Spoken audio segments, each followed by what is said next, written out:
Hi, എല്ലാവർക്കും talk with അഞ്ജലിയിലെ പുതിയൊരു വീട്ടിലേക്ക് സ്വാഗതം. അപ്പോൾ ഇന്നത്തെ കഥ ഏതാണെന്നല്ലേ, ഞാൻ ഇന്നലെ ഇട്ട അമ്മയും കൂട്ടുകാരി എന്ന കഥയുടെ സെക്കൻഡ് പാർട്ടാണ് കേട്ടോ. അപ്പോൾ ആ വീഡിയോ കണ്ടതിന് ശേഷം ഈ വീഡിയോ കാണാം കേട്ടോ, എന്നാലേ കഥ എന്താണെന്ന് നിങ്ങൾക്ക് മനസ്സിലാകും. അപ്പോൾ ഈ ചാനലിൻ്റെ ഈ വീടിൻ്റെ തൊട്ടടിയിൽ തന്നെയുണ്ട് ആ വീഡിയോ. അപ്പോൾ ഈ പാർട്ട് ഇഷ്ടപ്പെട്ടാൽ വീടിന്ന് ലൈക്ക് ചെയ്യാനും ചാനൽ സബ്സ്ക്രൈബ് ചെയ്യാനും മറക്കല്ലേ. അപ്പോൾ നമുക്ക് വേഗം തന്നെ ബാക്കി കേൾക്കാമല്ലേ. അങ്ങനെ ഞാനും സുറുമിത്തയും ഞങ്ങളുടെ ആഗ്രഹങ്ങൾ അവിടെ വെച്ച് സഫലമാക്കി. എനിക്ക് ഒരിക്കലും മറക്കാൻ പറ്റാത്ത ഒരു ദിവസമായിരുന്നു സുറുമിത്ത് സമ്മാനിച്ചത്. അങ്ങനെ എല്ലാം കഴിഞ്ഞ് സുറുമിത്ത എന്നോട് പറഞ്ഞു, അഫ്സൽ താങ്ക്സ് ഡാ, ഇതുപോലെ ഞാൻ ഇതുവരെയും അനുഭവിച്ചിട്ടില്ല. ഞാൻ പോകാനൊരുങ്ങുമ്പോൾ സുറുമിത്ത എന്നോട് പറഞ്ഞു, ഡാ ഇതുപോലെ നിൻ്റെ അമ്മയും ആഗ്രഹിക്കുന്നുണ്ടായില്ലേ?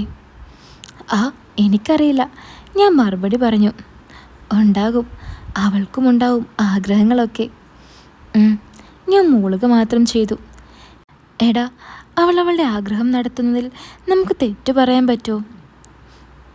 എനിക്കറിയില്ല എത്താ, ഞാൻ മറുപടി പറഞ്ഞു.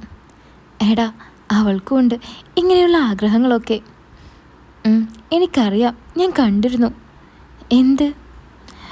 അവൻ ആ പ്രശാന്തായിട്ട് ഉമ്മ. ഓഹോ, അപ്പോൾ നീ ഇതെല്ലാം അറിഞ്ഞതാണോ? നീ ആരോടെങ്കിലും പറഞ്ഞോ ഇതൊക്കെ? ഏയ് ഇല്ല. അതെന്താ? അത് എനിക്ക് പറയാൻ തോന്നിയില്ല. എടാ അഫ്സൽ, അവളൊരു പാവല്ലേ, അവൾക്കുണ്ടായില്ലേ അങ്ങനെയുള്ള ആഗ്രഹങ്ങളൊക്കെ? എനിക്കറിയാം, പക്ഷേ ആ പ്രശാന്ത്. ഞാൻ അതും പറഞ്ഞ് നിർത്തി. അങ്ങനെ ഞാൻ പോകാനൊരുങ്ങിയപ്പോൾ ഇത്ത എനിക്ക് അവരുടെ ഫോൺ നമ്പർ തന്നു. അവിടുന്ന് തിരിച്ചു പോരുമ്പോൾ ഇത്ത വീണ്ടും ഉമ്മയുടെ കാര്യം എന്നെക്കൊണ്ട് സമ്മതിപ്പിച്ചു. രാത്രി ഭക്ഷണമൊക്കെ കഴിച്ചു കഴിഞ്ഞ് ഞാൻ മുകളിൽ എൻ്റെ മുറിയിൽ പോയി ഡ്രസ്സ് മാറി. എന്നിട്ട് താഴെ വന്ന് ഫോൺ നോക്കിയിരുന്നു. അപ്പോൾ ഉമ്മയുടെ ഫോൺ റിങ് ചെയ്യുന്ന ശബ്ദം ഞാൻ കേട്ടു. ഉമ്മ വന്ന് ഫോണെടുത്ത് ഉമ്മയുടെ റൂമിൽ കയറി വാതിലടച്ചു. അവൻ്റെ കോളാകും. എന്നാലും പ്രശാന്ത് എന്താ ഉമ്മയെ വിടാത്തത്? പൊതുവെ ഒരു പെണ്ണിനെ മടുത്താൽ അടുത്തത് നോക്കുന്ന ആളാണ്. ഇതിപ്പോൾ എന്താ വിടാത്തത് ഉമ്മനെ? ചേട്ടനുമ്മയെ അത്രയ്ക്ക് ഇഷ്ടമായതുകൊണ്ടാകും.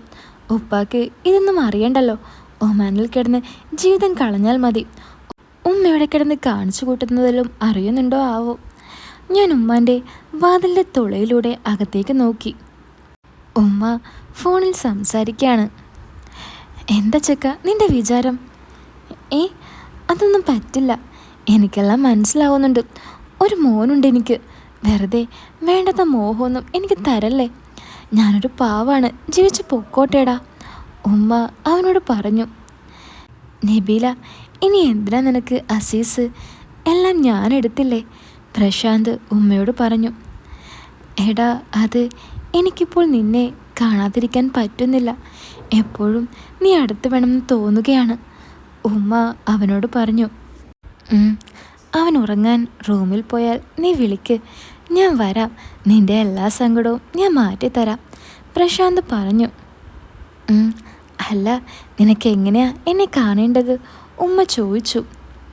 അത് ഇന്നലെ ഞാൻ വാങ്ങി തന്നില്ലേ, അത് മതി, പ്രശാന്ത് പറഞ്ഞു. എനിക്ക് തോന്നി നീ അത് തന്നെ പറയുമെന്ന്. കോള് കട്ട് ചെയ്ത് ഉമ്മ വാതിലിൻ്റെ അടുത്തേക്ക് വരുന്നത് കണ്ട് ഞാൻ വേഗം എഴുന്നേറ്റ് ചെയറിൽ പോയിരുന്ന് റീൽസ് നോക്കി കണ്ടു. മാനു, എടാ ചോറ് കഴിച്ച് വേഗം കിടന്നുറങ്ങാൻ നോക്ക്, എനിക്ക് ഉറക്കം വരുന്നു, വാതിൽ തുറന്ന ഉമ്മ എന്നോട് പറഞ്ഞു. ആ ശരി ഉമ്മ, ഞാൻ പറഞ്ഞു. ഉറക്കം വന്നിട്ടൊന്നുമല്ല, അവൻ വരുന്നുണ്ടല്ലോ.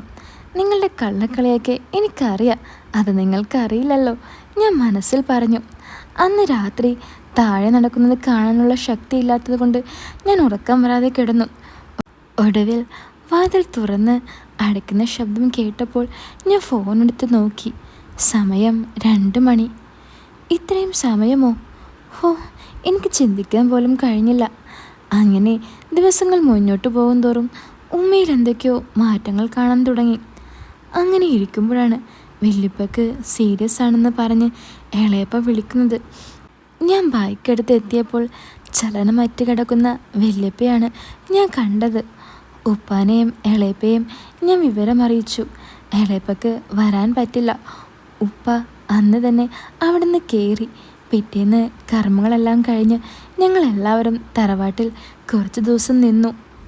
7 ദിവസം കഴിഞ്ഞ് എല്ലാവരും പോയി. അവസാനം ഇളയമ്മ മാത്രമായി. അന്ന് ഇളയമ്മ ഉപ്പയെ വിളിച്ച് എന്നെ തറവാട്ടിൽ കുറച്ച് ദിവസം നിർത്താൻ ചോദിച്ചു. ഇളയമ്മയ്ക്ക് കുറച്ച് ദിവസം ഒന്ന് ഓക്കെ ആകാൻ. അങ്ങനെ ഞാൻ വീണ്ടും തറവാട്ടിൽ പോയി. ആദ്യ 2 ദിവസം സാധാരണ പോലെ പോയി. പിന്നെ ഇളയമ്മയെ കാണുമ്പോൾ എനിക്കെന്തോ ചില മാറ്റങ്ങൾ സംഭവിക്കുന്നത് ഞാൻ ശ്രദ്ധിച്ചു. എന്തൊക്കെയോ ആഗ്രഹങ്ങൾ എൻ്റെ മനസ്സിൽ പൂവണിയുന്നുണ്ടായിരുന്നു. ആ കാര്യം ഞാൻ സുർമിത്തെ വിളിച്ച് പറയുമ്പോൾ സുർമിത്ത എന്നോട് പറഞ്ഞു, എടാ ഒരു ചാൻസ് കിട്ടിയാൽ നീ ഒന്ന് മുട്ടി നോക്കുന്നു. അത് വേണോ? പ്രശ്നമാവൂലേ? ഞാൻ ചോദിച്ചു. ഒരു പ്രശ്നവും ഉണ്ടായില്ല. നീ ഒന്ന് മുട്ടി നോക്ക്. നിന്നെ കിട്ടിയാൽ പിന്നെ അവർ നിന്നെ വിടില്ല, സുർമിത്ത പറഞ്ഞു. ഇത്ത വെറുതെ എന്നെ കുഴി ചാടിക്കാനാണോ ഈ പറയുന്നത്? ഞാൻ ചോദിച്ചു. നീ വേണമെങ്കിൽ ചെയ്, ഞാൻ പറയാനുള്ളത് പറഞ്ഞു. പിറ്റേന്ന് ഞാൻ ഇളയമ്മയെ ചുറ്റിപ്പറ്റി നിന്നും ഓരോന്ന് ചോദിച്ചു. ഇളയപ്പയുടെ കാര്യങ്ങളൊക്കെ ചോദിക്കാൻ തുടങ്ങി. ഇളയമ്മ പതുക്കെ മനസ്സ് തുറന്ന് ഓരോ കാര്യങ്ങൾ പറയുമ്പോൾ ഉള്ളിൽ എവിടെയോ പ്രശ്നങ്ങളുള്ളതായി എനിക്ക് തോന്നി. എൻ്റെ നോട്ടവും ചോദ്യവും അവർ ശ്രദ്ധിച്ചു. എന്താ മാനു, നിനക്ക് എന്നോടിപ്പോൾ ഒരു സ്നേഹം? ഇളയമ്മ എന്നോട് ചോദിച്ചു. എനിക്കെപ്പോഴും സ്നേഹമുണ്ട്, നിങ്ങളത് കാണാത്തത് കൊണ്ടാണ്. ഞാൻ പറഞ്ഞു. എന്തു പറ്റി? നിനക്ക് പതിവില്ലാതെ ഒരു ചുറ്റിക്കളി? ഓ, നിങ്ങൾക്കൊരു കൂട്ടായിക്കോട്ടെ എന്ന് കരുതി. ഇപ്പോൾ അതും സംശയമാണോ? ഞാൻ ചോദിച്ചു. ഞാൻ കാണുന്നുണ്ട് നിന്റെ പോക്ക് എങ്ങോട്ടാണെന്ന്. എന്തായാലും അങ്ങനെ പറഞ്ഞേ? എടാ, നീ എങ്ങോട്ടാ നോക്കുന്നതൊക്കെ ഞാൻ ശ്രദ്ധിക്കുന്നുണ്ട് കേട്ടോ. അത് കേട്ടതും ഞാനൊന്ന് നെട്ടി.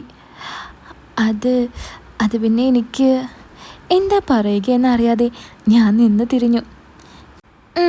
ചീത്ത കൂട്ടൊക്കെ കൂടി നീ എന്തൊക്കെ പഠിച്ചു വച്ചിരിക്കുന്നേ? ഇളയമ്മ എന്നോട് പറഞ്ഞു. ഞാനൊരു ചീത്തയൊക്കെ പ്രതീക്ഷിച്ചു. അപ്പോഴാണ് ഇളയമ്മ ഇങ്ങനെ പറഞ്ഞത്. മാനു, എന്താ നീ മിണ്ടാത്തത്? ഞാൻ ഉമ്മയോട് പറയണോ? വേണ്ട, എനിക്കറിയാതെ പറ്റിപ്പോയതാ, ഞാൻ പറഞ്ഞു. ശരി ശരി, ഞാൻ പറയുന്നില്ല, നീ പേടിക്കണ്ട. അതുപോട്ടെ, നീ എന്തിനാ അങ്ങനെ നോക്കുന്നത്? അത് വെറുതെ നോക്കുന്നതാ, ഞാൻ പറഞ്ഞു. നീ കള്ളൊന്നും പറയണ്ട, സത്യം പറ, എന്തിനാ? അത് എല്ലാം ഇളയമ്മയ്ക്ക് അറിഞ്ഞിട്ടും പിന്നെ എന്തിനാ എന്നോട് ചോദിക്കുന്നേ? അത് നിന്റെ വായിൽ നിന്ന് തന്നെ അത് കേൾക്കാൻ. എന്താ പറ, ഇളയമ്മ വീണ്ടും പറഞ്ഞു. അത് ഞാൻ പറഞ്ഞാൽ ഇളയമ്മ ദേഷ്യപ്പെടുമോ? അത് കാര്യം കേട്ടാലേ എനിക്ക് പറയാൻ പറ്റൂ, ഇളയമ്മ പറഞ്ഞു. എന്നാൽ ഞാൻ പറയുന്നില്ല. പറ മാനു, ഞാൻ ദേഷ്യപ്പെടില്ല, ഇളയമ്മ പറഞ്ഞു. അത് എനിക്കിഷ്ടമാ നിങ്ങളെ. ആഹാ, നീ ആളെ കൊള്ളാലോ. എന്നിട്ടെന്താ? വേറെ ഒന്നുമില്ല. എനിക്ക് മനസ്സിലായി നിന്റെ ആഗ്രഹം എന്താണെന്ന്. ഞാൻ മൂളി. അതെ, ഞാനൊരു കാര്യം പറയട്ടെ? ഞാൻ നിന്റെ ആഗ്രഹം സാധിച്ചു തരട്ടെ? ഇളയമ്മ ചോദിച്ചു. ഞാൻ വീണ്ടും ഒന്ന് മൂളി. അല്ല, ആരെങ്കിലും അറിഞ്ഞാലോ? ഇളയമ്മ ചോദിച്ചു. ആരും അറിയില്ല. ആണോ? എന്നാ ഇന്ന് രാത്രി നമുക്ക് എൻ്റെ റൂമിൽ കിടക്കാം. അത് മുത്തു, ഇളയമ്മയുടെ 8 വയസ്സുള്ള മൂത്ത മോനാണത്. അവൻ കാണില്ലേ? ഞാൻ ചോദിച്ചു. എടാ, അവനെ അപ്പുറത്തെ റൂമിൽ കിടത്താം. അവൻ ഉറങ്ങിയിട്ട് നീ റൂമിലേക്ക് വന്നാൽ മതി, ഇളയമ്മ പറഞ്ഞു. ആണോ? അതും പറഞ്ഞ് സന്തോഷത്തോടെ ഞാൻ ഇളയമ്മയുടെ അടുത്തേക്ക് ചെല്ലാൻ പോയപ്പോൾ ഇളയമ്മ, ഡാടാ, ഇവിടെ വെച്ച് വേണ്ട, ആരെങ്കിലും കാണും, നിന്റെ പൂതി രാത്രി തീർക്കാം, ഇളയമ്മ പറഞ്ഞു. ഞാൻ സന്തോഷത്തോടെ ഇളയമ്മയെ നോക്കി ചിരിച്ചു. രാത്രിയായി, കുട്ടികൾ ഉറങ്ങി. ഞാൻ ഇളയമ്മ വിളിക്കുന്നതിന് വേണ്ടി കാത്തു നിന്നു. കുറച്ച് കഴിഞ്ഞപ്പോൾ ഇളയമ്മ എൻ്റെ അടുത്തേക്ക് വന്നു. എന്താ മാനു, നീ ഇവിടെ ഒറ്റയ്ക്കിരിക്കുകയാണോ? കിടക്കണ്ടേ? ഇളയമ്മ ചോദിച്ചു. വേണം, ഞാൻ പറഞ്ഞു. ഇളയമ്മ എൻ്റെ കയ്യിൽ പിടിച്ച് എന്നെ കൂട്ടിക്കൊണ്ടുപോയി. അങ്ങനെ അവിടെ വെച്ച് ഞാൻ ഒരുപാട് ആഗ്രഹിച്ച എൻ്റെ ഇളയമ്മയുടെ കൂടെ ഞാൻ നന്നായി ആഘോഷിച്ചു. അങ്ങനെ എല്ലാം കഴിഞ്ഞപ്പോൾ ഞാൻ ഇളയമ്മയോട്, ഇളയമ്മ എങ്ങനെ ഉണ്ടായിരുന്നു? എൻ്റെ മാനു, താങ്ക്സ്, ഞാൻ ഇത്രയൊന്നും പ്രതീക്ഷിച്ചില്ല, നീ അടിപൊളിയാട്ടോ, ഇളയമ്മ പറഞ്ഞു. അങ്ങനെ വീണ്ടും ദിവസങ്ങൾ കടന്നുപോയി. ഉപ്പ തിരിച്ചൊമാനിലേക്ക് പോയി. പോകുന്നതിൻ്റെ ഒരാഴ്ച വരെ ഞാൻ തറവാട്ടിൽ ഇളയമ്മയുടെ കൂടെ ശരിക്കും അടിച്ചു പൊളിച്ചു. പലതവണ ഞാൻ എല്ലാം കഴിഞ്ഞ് വീട്ടിലേക്ക് പോരാൻ നിൽക്കുമ്പോൾ ഇളയമ്മയ്ക്ക് എന്നെ പറഞ്ഞു വിടാൻ ഒട്ടും താല്പര്യമില്ലായിരുന്നു. തറവാട്ടിൽ ശരിക്കും ഒറ്റയ്ക്കായി ഇളയമ്മ. ഇടയ്ക്ക് ഇളയമ്മ ഉമ്മയുടെ വീട്ടിൽ വന്ന് നിൽക്കും. ഉപ്പ പോയി 4 ദിവസം കഴിഞ്ഞ് ഞാനും ഉമ്മയും പുത്തനത്താണിയിൽ ഉമ്മാൻ്റെ വീട്ടിൽ പോയി. ഉമ്മാനെ കണ്ട് സംസാരിച്ച് ഞാൻ അടുക്കളയിൽ പോയി. പതിവ് പോലെ സാബിർ അമ്മായി അവിടെ തന്നെ നിൽക്കുന്നുണ്ട്. എന്നെ കണ്ട അമ്മായി, എന്താ മാനു ഇങ്ങനെ മിണ്ടാതെ നോക്കി നിൽക്കുന്നേ? അതമ്മായി, അമ്മായി ഓരോ ദിവസം കഴിയുന്തോറും കൂടുതൽ സുന്ദരിയായി വരികയാണല്ലോ. ഹാ, കണ്ണു വെക്കാതെ ചെക്ക, എന്നാലും നിൻ്റെ ഉമ്മാൻ്റെ അത്ര ഇല്ലട്ടോ, അമ്മായി പറഞ്ഞു. അങ്ങോട്ട് വന്ന ഉമ്മ അപ്പോൾ, എടാ നീ സ്കൂട്ടർ എടുത്ത് വീട്ടിലേക്ക് വൈകുന്നേരം പോര്, ഞാൻ സുറുമിയുടെ കൂടെ എൻ്റെ ഒരു ഫ്രണ്ടിൻ്റെ വീട്ടിൽ പോവുക, വരാൻ കുറച്ച് വൈകും, ഉമ്മ പറഞ്ഞു. ആ ഓക്കെ, അല്ല അങ്ങോട്ട് നിങ്ങൾ എങ്ങനെ പോകും? ഞാൻ ചോദിച്ചു. അതവൾ അന്ന് വീട്ടിൽ വന്നില്ലേ, അവനെ പറഞ്ഞു വിടാമെന്ന് പറഞ്ഞിട്ടുണ്ട്, ഉമ്മ എന്നോട് പറഞ്ഞു. എന്നാൽ ശരി, ഞാൻ പറഞ്ഞു. ഉമ്മ കുറച്ച് കഴിഞ്ഞ് പോയി. ഞാൻ ഫോണെടുത്ത് സുറുമത്തെ വിളിച്ചു. എന്താ അഫ്സൽ, ഇളയമ്മയെ കിട്ടിയപ്പോൾ എന്നെ മറന്നോ? വിളിയുമില്ല, ഇങ്ങോട്ട് വരുന്നുമില്ല നീ, സുറുമിത്ത എന്നോട് പറഞ്ഞു. ഏയ് അതൊന്നും ഇല്ല ഇത്ത, വരാൻ ഒരവസരം ഒത്തു വന്നില്ല, അതുകൊണ്ടാ, ഞാൻ പറഞ്ഞു. അല്ല ഉമ്മ വിളിച്ചിരുന്നു നിങ്ങൾക്ക്? ഞാൻ ചോദിച്ചു. ഇല്ലല്ലോ, ഇന്നലെ വിളിച്ചിരുന്നു. എന്താ നീ അങ്ങനെ ചോദിച്ചത്? ഇത്ത എന്നോട് ചോദിച്ചു. അത് നിങ്ങളുടെ കൂടെ കൂട്ടുകാരെ കാണാൻ പോവാണെന്ന് പറഞ്ഞ് ഇവിടുന്ന് പോയതാണല്ലോ. ഓ ആണോ? അത് പ്രശാന്തിൻ്റെ കൂടെ പുറത്ത് പോയതാകും. അവർ പോയി എൻജോയ് ചെയ്യട്ടേടാ, നീ ഇങ്ങോട്ട് വന്നാൽ നിനക്കും എൻജോയ് ചെയ്യാം, ഇത്ത പറഞ്ഞു. അതിത്ത ഞാനിപ്പോൾ പുത്തനത്താണിയിൽ ഉമ്മാൻ്റെ വീട്ടിലാണ്, നാളെ വരാം. എന്നാ നാളെ വാ. അല്ല എന്താ അമ്മായെ നോക്കാണോ നീ? ഇത്ത ചോദിച്ചു. ഒന്ന് പോയിത്ത.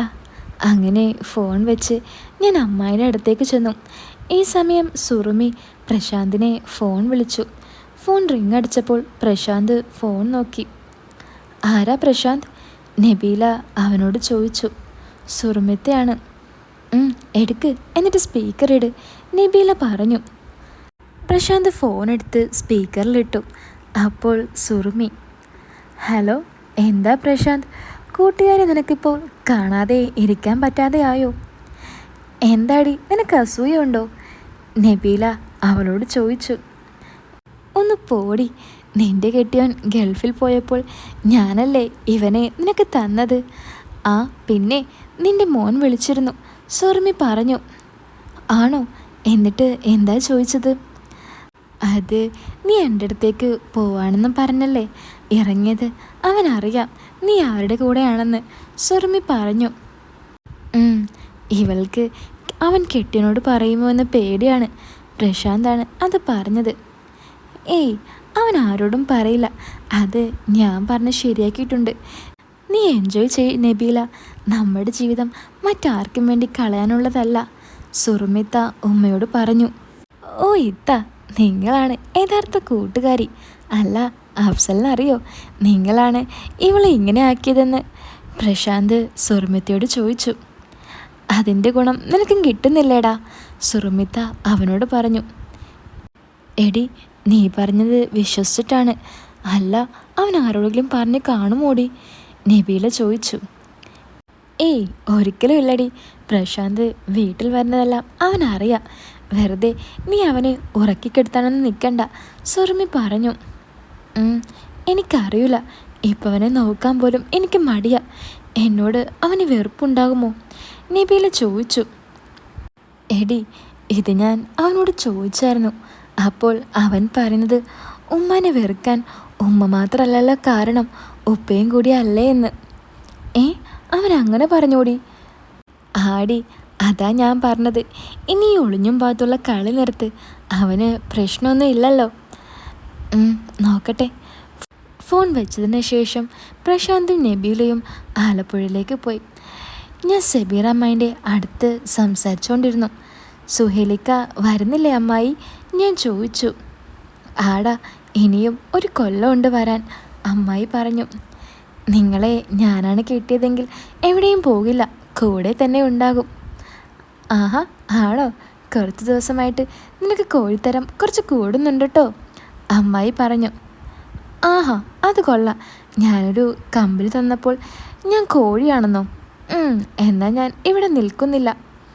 എടാ പോവല്ലേ, നിന്നോടൊന്നും പറയാനും പറ്റില്ലല്ലോ.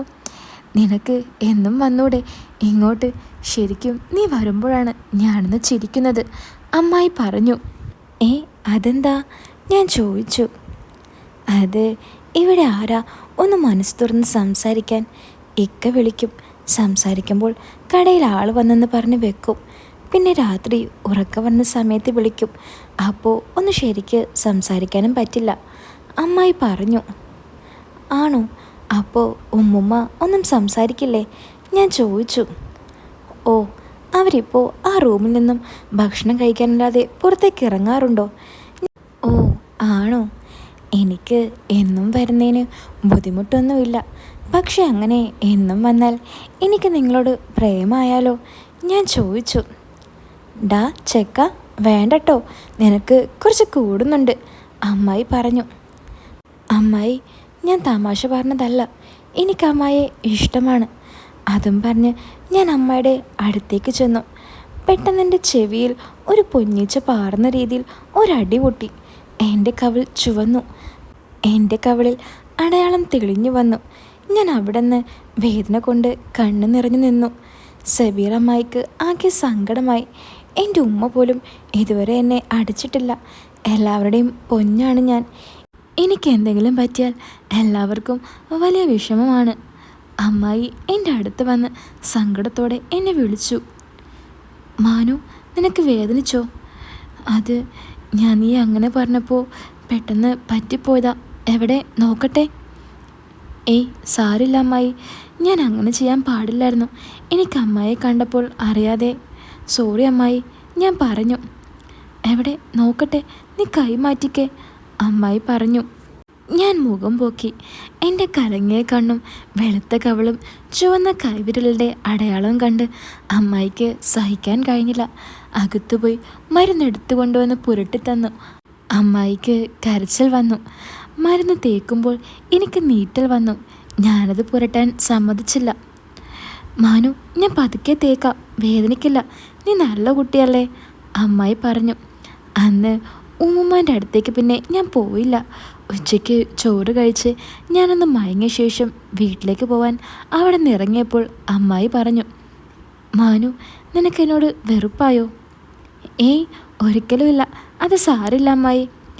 ഉമ്മ ചോദിച്ചാൽ നീ എന്താ പറയുക? അറിയില്ല, അതാ ഒരു പ്രശ്നം, ഞാൻ പറഞ്ഞു. എന്നാ നീ ഇന്ന് പോവണ്ട, ഇവിടെ നിന്നു. ആ മരുന്ന് ഒരു വട്ടം കൂടി തേച്ചിട്ട് നാളെ പോകാം. അപ്പോഴേക്കും ആ പാട് പോകും. നല്ല കുട്ടിയല്ലേ. ഉമ്മ ഒറ്റയ്ക്കല്ലേ, ചിലപ്പോൾ ഉമ്മ സമ്മതിക്കില്ല, ഞാൻ പറഞ്ഞു. അത് സാരില്ലടാ, ഞാൻ വിളിച്ച് പറയാം. അമ്മായിൻ്റെ സങ്കടം കണ്ട് ഞാൻ സമ്മതിച്ചു. അങ്ങനെ അമ്മായി ഉമ്മനെ വിളിച്ച് പറഞ്ഞു. അന്ന് ഞാൻ അവിടെ നിന്നു. എനിക്കറിയാം, ഉമ്മ ഒരിക്കലും തനിച്ച് നിൽക്കില്ല. പ്രശാന്തേട്ടൻ ഇന്ന് കൂട്ടുണ്ടാകും. അവർക്കിത് ഒരവസരവുമായി. നീ എന്താടാ ഈ ആലോചിക്കുന്നത്? ഞാൻ ആലോചിക്കുന്നത് കണ്ട് അമ്മായി ചോദിച്ചു. ഒന്നുമില്ല മാനു, ചായ കുടിച്ച് കഴിഞ്ഞിട്ട് ഞാൻ ആ മരുന്ന് ഒന്നുകൂടി തേച്ച് തരാട്ടോ, അമ്മായി പറഞ്ഞു. വേണ്ട അമ്മായി, രാത്രി ഞാൻ തേച്ചോളാം. ഈ സമയം ഉമ്മയും പ്രശാന്തും. എടാ, എന്നെ സുർമാൻ്റെ വീട്ടിൽ ഇറക്കിയാൽ മതി, വീട്ടിലേക്ക് പോവണ്ട, നബീല പ്രശാന്തിനോട് പറഞ്ഞു. അപ്പോൾ ഇന്ന് പൊളിക്കാനുള്ള തീരുമാനമാണല്ലേ, പ്രശാന്ത് ചോദിച്ചു. നിനക്കല്ലേ ഇന്ന് ലോട്ടറി അടിച്ചത്, ഇന്ന് ഞങ്ങളെ ഒരുമിച്ച് കിട്ടൂലേ? അവളെ വിളിച്ച് പറഞ്ഞപ്പോൾ എന്താ അവൾ പറഞ്ഞത്? പ്രശാന്ത് ചോദിച്ചു. അത് അവള് പാർലറിൽ പോയേക്കാ, ഒന്ന് മിനുങ്ങാനുണ്ടെന്ന് പറഞ്ഞു. ആഹാ, അതേതായാലും കലക്കും. ഒന്ന് പോടാ, രണ്ടും കൂടി എന്നെ കൊല്ലാതിരുന്നാൽ മതി, പ്രശാന്ത് പറഞ്ഞു. അങ്ങനെ പ്രശാന്തും നബീലയും നേരെ സുറുമിയുടെ വീട്ടിലേക്ക് പോയി. സുറുമി വാതിൽ തുറന്ന് അവരെ അകത്തേക്ക് ക്ഷണിച്ചു. കുറച്ച് സമയം അവർ സംസാരിച്ചിരുന്നു. അത് കഴിഞ്ഞ് സുറുമിയുടെ കൂടെ അവളുടെ പാർലറിലേക്ക് അവർ 3 പേരും കൂടി പോയി. സമയം 6 മണിയായി. ഇരുട്ടാകാൻ തുടങ്ങിയിരിക്കുന്നു. അല്ല, ഇവിടെ നിനക്കൊരു സ്റ്റാഫില്ലേ, അവൾ എവിടെ പോയി? നബീല ചോദിച്ചു. അത് അവൾക്ക് വേറെ വർക്കുണ്ട്, അതിന് പോയതാ, സുറുമി പറഞ്ഞു. പെട്ടെന്ന് സ്റ്റാഫ് അങ്ങോട്ടേക്ക് വന്നു. മാഡം, ഞാൻ പോട്ടെ ഇനി, അവർ സുറുമിയോട് പറഞ്ഞു. ഓക്കെ, ചാവി രാവിലെ വീട്ടിൽ വന്ന് വാങ്ങിക്കോ, സുറുമി പറഞ്ഞു. ഓക്കെ മാം, എന്നാൽ നിങ്ങൾ റെഡിയായി നിൽക്ക്, ഞാൻ അപ്പോഴേക്കും വരാം, പ്രശാന്ത് പറഞ്ഞു. എടാ, കുടിച്ചിട്ട് വരണ്ട, പിന്നെ ഞാൻ പറഞ്ഞ സാധനമില്ലേ അതും മേടിച്ചോണ്ട് വാ, സുറുമി പറഞ്ഞു. ഓക്കെ ഇത്ത, ഞാൻ ഏറ്റു, പ്രശാന്ത് പറഞ്ഞു. അങ്ങനെ പ്രശാന്ത് പോയി കഴിഞ്ഞപ്പോൾ സുറുമി നബീലയോട്, എന്താ നബീല, നീ അവനെ ഇപ്പോൾ വിടുന്നേ ഇല്ലല്ലോ, എന്തായിരുന്നു നീ അന്ന് പറഞ്ഞത്? എൻ്റെ ഇക്കനെ ചതിക്കാൻ എനിക്ക് പറ്റൂല, എൻ്റെ മോനറിയും എന്നൊക്കെയല്ലേ. ഇപ്പോൾ എന്താ, മോൻ അറിഞ്ഞിട്ട് ഒരു പ്രശ്നവും ഇല്ലല്ലോ, പിന്നെ കെട്ടിയോൻ മൂപ്പര് ഒന്നും അറിയേയില്ല. എടി അത് പിന്നെ, നബീല നിന്ന് വിക്കി, വാടി നമുക്കൊരുങ്ങാം, സുറുമി പറഞ്ഞു. എങ്ങനെ? നീ വാ, ഞാൻ നിന്നെ ഒരു സ്വർഗഹൂറിയാക്കി മാറ്റും, എന്താ പോരെ? എടി അത്രയൊക്കെ വേണോ? നീ വാടി. അങ്ങനെ സുറുമിയും നബീലയും ഒരുങ്ങാൻ തുടങ്ങി. അങ്ങനെ 2 പേരും ഒരുങ്ങിക്കഴിഞ്ഞു. 2 പേരെയും ഇപ്പോൾ കാണാൻ 2 രാജകുമാരിയെ പോലെ ഉണ്ടായിരുന്നു. അപ്പോഴേക്കും പ്രശാന്ത് കയറി വന്നു. പിന്നെ അവിടെ നടന്നത് ഒരു മത്സരമായിരുന്നു. 3 പേരും അങ്ങോട്ടും ഇങ്ങോട്ടും നന്നായി മത്സരിച്ചു.